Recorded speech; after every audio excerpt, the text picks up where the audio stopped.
போடுங்கம்மா. உதயசூரியனுக்கு ஓட்டு போடுங்க.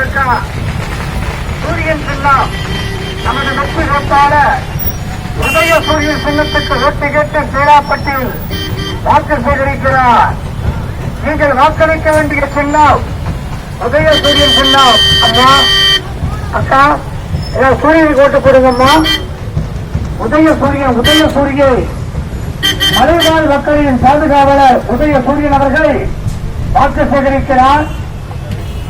குடும்ப தலைவிக்கு மாதந்தோறும் 1000 ரூபாய் விளம்பரத்தில் சொன்ன உதயசூரியன் நமது வெற்றி வேட்பாளர் இதோ வருகிறார். உதயசூரியன் சின்னத்திற்கு ஓட்டு சேகரித்துக் கொண்டே வருகிறார். கொரோனா நிவாரணம்